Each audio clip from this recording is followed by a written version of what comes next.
And when Mom and Dad took me to O'Hare Airport to catch a flight that would then take me to New York to catch a student ship to Europe, the last thing Mom said to me was, "Sherry, please don't talk to strangers." So anyone who knows about my career laughs at that point and says, I spent a lifetime talking to strangers and encouraging other people and training other people to do so effectively in various jobs. I'm still friends with the sister from that family after all these years. It generated a 60-plus year friendship. I sent postcards home to my parents, and they got them after I got home. They didn't hear from me all summer. To probably my favorite job of my entire career, which was to serve as president of Global Ties U.S. The thought that just because someone is a volunteer doesn't mean they're not eminently professional. We need to engage in what I call multi-generational leadership. In the dynamic landscape of citizen diplomacy, few voices resonate as deeply as Sherry Mueller's. Her decade of dedication have turned cross-cultural understanding from a concept into tangible, impactful action.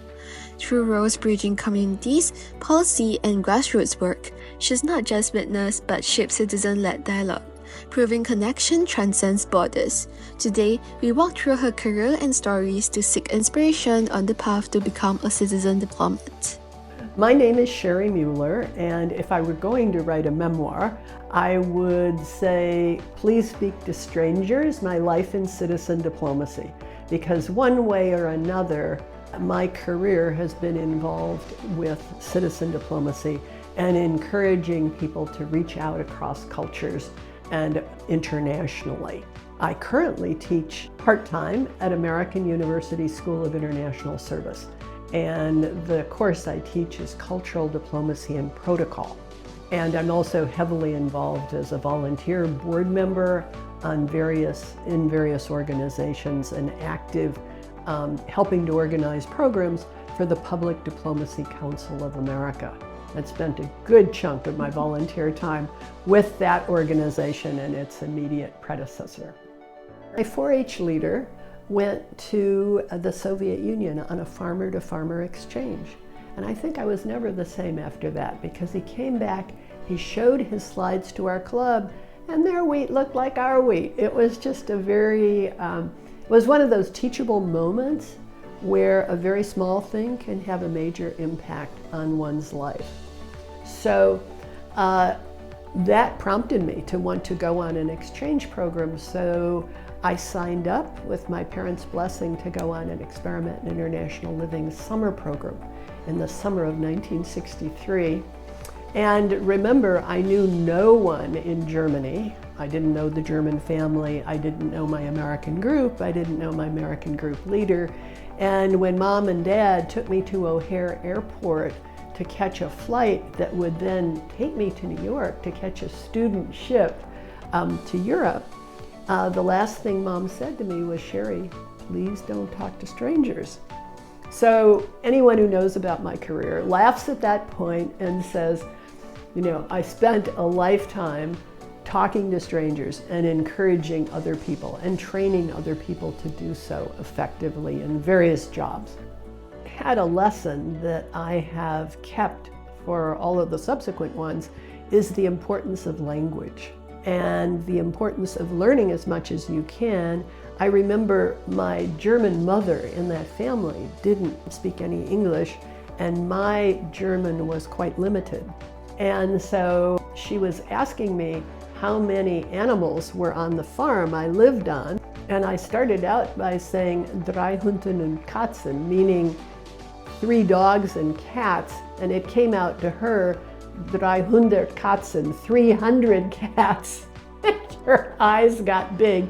I mean, it's a frivolous example of the power of language and how even when you're operating in your native language, English, it's important to make sure that you ascribe the same meaning to the same word. We discover we're talking past each other, and you need to back up and unpack the meaning you each ascribe to a particular word in whatever language you're using. We have explored the personal moments that shaped Dr. Sherry Mueller. And now, let's see how those experiences fueled her professional journey.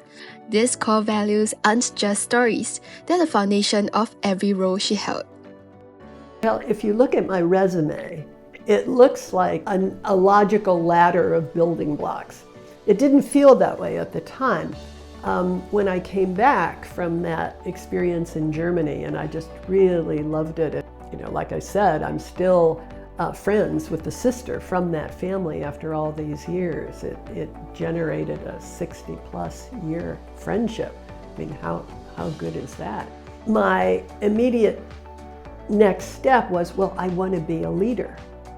I looked at the leader of my group and I thought, oh, that looks like it'd be interesting. So I did apply a few years later to be a leader for a program for college students to go to the then Soviet Union. And by then, the requirement was there that you had to have 2 years, minimum 2 years of college Russian. And so it was an extraordinary experience to play that role of group leader, to have that responsibility in a time before the internet, if it's possible for you to conceive of this, there was no way. I sent postcards home to my parents and they got them after I got home. They didn't hear from me all summer. And so it was just a different time, and you really did have to immerse yourself in a particular culture.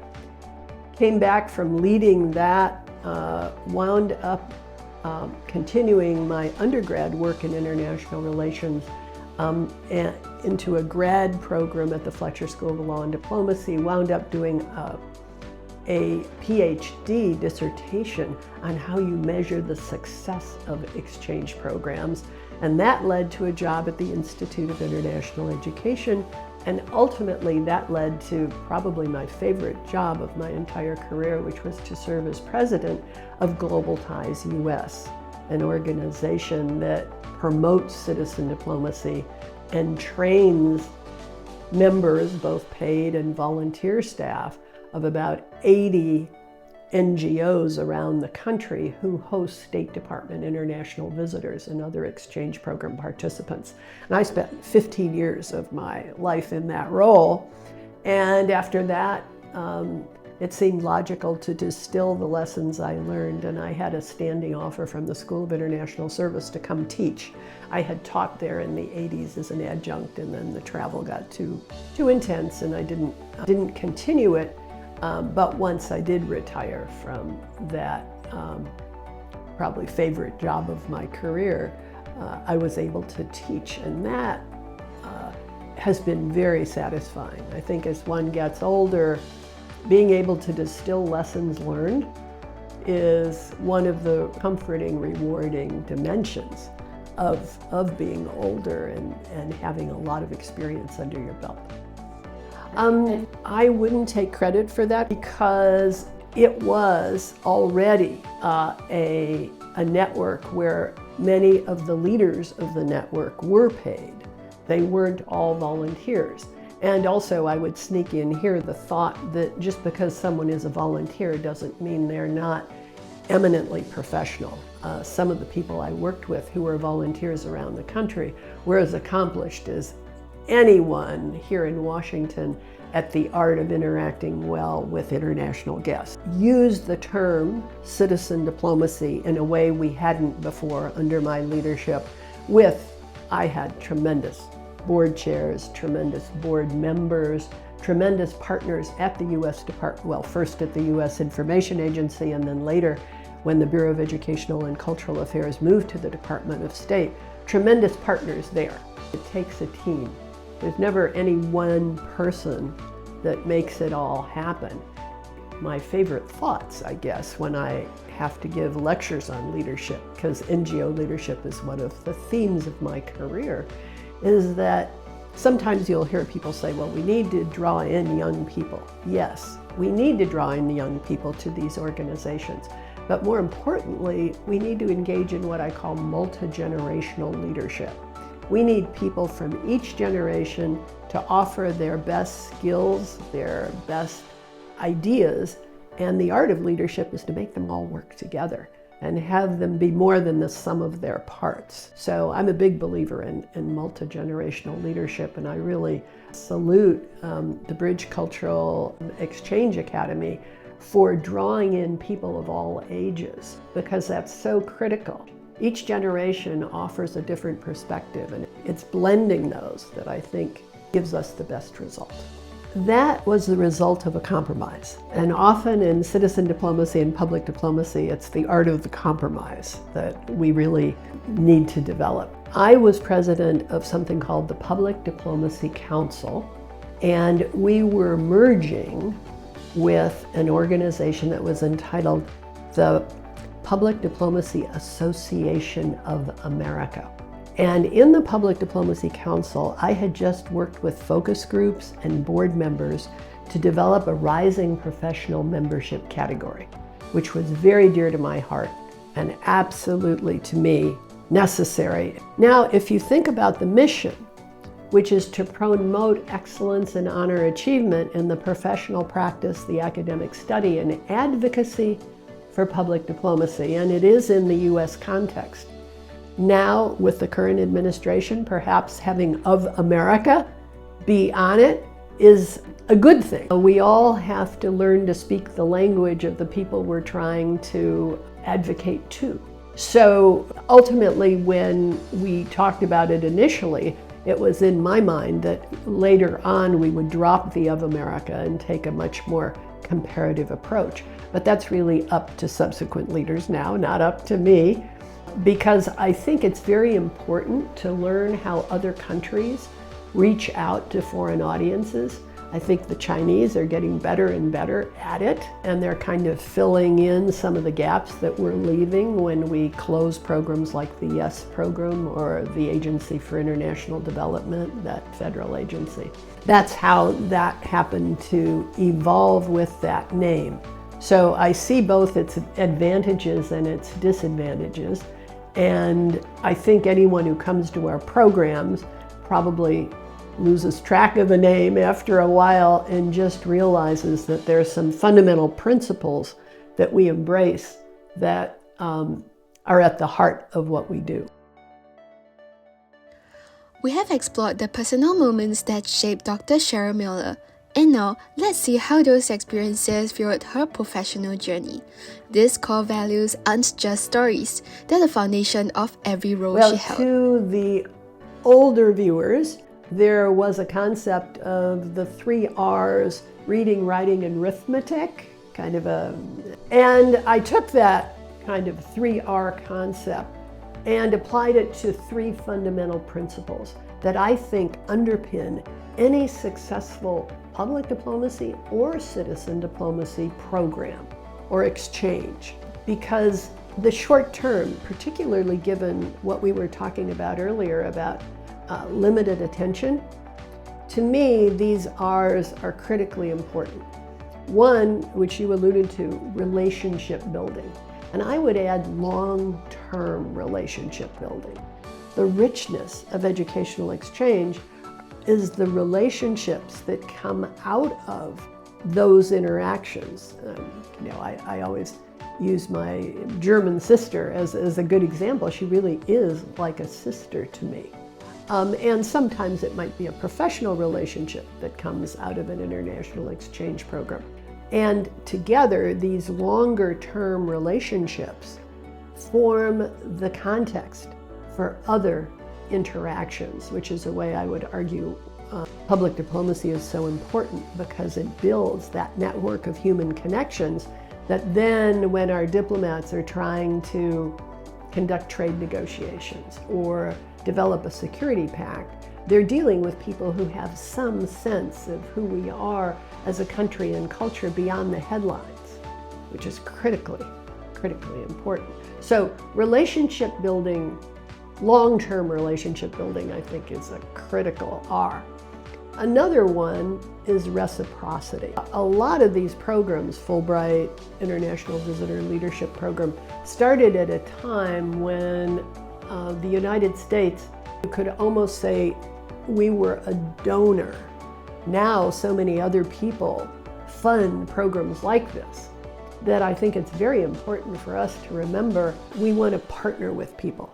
It's not a donor-recipient. It's partner to partner, peer to peer, to really have the result be constructive communication that leads to constructive cooperation. And finally, I use the term relentless search for common ground, and that's not my term. I heard it when President Clinton received the Fulbright Prize. He talked about how the Fulbright program really was a relentless search for common ground. And the point I particularly like to underscore with that, we often think of exchanges and we underline the need to celebrate cultural differences. And that's true. But I think both public diplomacy, citizen diplomacy, at its heart is helping us understand common human aspiration. We all want a better life for our children. We all want good schools. We all want health care that's high quality. These are things that are common to us all, and it's underscoring those that's so important. A wonderful example of this that I'm going to ask my students to view I teach at American University, and the commencement address was given by President John F. Kennedy back in June of 1963. And he talked about, it was called his Major Foreign Policy Peace Speech. And if you listen to that speech, and I'll ask my students to view it, and then point out where the strengths are, you'll notice that he doesn't gloss over our disagreements with the Soviet Union, but he has the presence of mind to compliment the achievements of the Russian people. And it's that ability to distinguish the difference between what a particular administration is doing and the overall ethos of a country, of a culture. Or I actually had a travel study grant from the Institute of International Education, where I visited 7 different organizations that were members of Global Ties. This was in the late 1980s.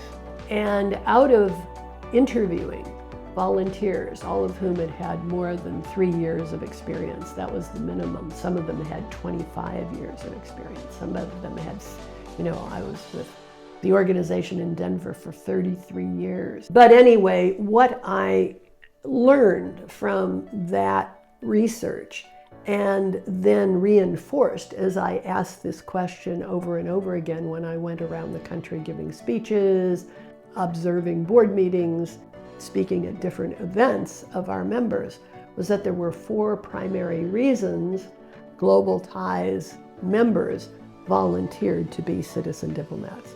And the very first one was the education of their children and education in general. You learn so much from being part of exchange programs. And as one mother put it, I was interviewing her in Freeport, Illinois, a small town in northern Illinois. And she said, my daughter can discuss places intelligently her friends can't find on a map. So people do it for their children, hosting international guests to dinner. The second reason that came out, people even back then, and certainly now, care deeply about the image of the U.S. And when you think about where people get their ideas, besides the news, of who we are and what we believe in, there's a long list. And whether you look at the number of countries worldwide wrestling, pro wrestling is shown in, or you look at what people learn from other popular cultures or from gaming. I mean, there's a whole wide array of the way from tourists, how people learn about who we are. There is this constant, we want to, as I said earlier, put Uncle Sam's best foot forward. We want people to understand that there are people here who are politically sensitive and care very deeply about building constructive relationships with others around the world, both for their own interests, because, for example, the third reason would be economic development of their own cities. For example, our member organization in Santa Fe wanted those international guests and tourists who came there to understand that they are the second largest art center in the U.S. Or the people in Charlotte, North Carolina, wanted the guests there to understand that they're the second largest financial center in the U.S. So there was a local economic development piece to the whole thing, which makes a lot of sense when you think about it. Fourth, you alluded to the whole idea of leaving the world better than you found it, and I always loved when I would describe this in speeches or presentations. I would always use the original ad of the Pony Express rider to illustrate it. And if you remember from your history, Pony Express, the mail was only carried by Pony Express for a couple of years back in 1860 and 61. And the original ad read, "Wanted young, wiry, skinny fellows under the age of 18 must be expert riders willing to risk death daily. Wages, $25 a week. Huge back in that time. Orphans preferred." Now, I always would say then, at that point, I rewrote this ad for citizen diplomats. And the ad for citizen diplomats reads like this: "Wanted, young at heart of all ages, must be well organized, eager to learn, and willing to risk breaking stereotypes daily. Wages won't be discussed because they're volunteers. Idealists preferred." And to me, as I met these people and interacted with them, that was the real common denominator. They really wanted to leave the world a better place. And they were motivated by, and are still motivated by, I would say, the good values of trying to build relationships, to serve as bridge builders, and to really reach out to people abroad. And they understand the interdependence of the United States on the rest of the world in a way that some get and some don't. Yes, please speak to strangers. You have so many opportunities, and so much learning comes from speaking to strangers.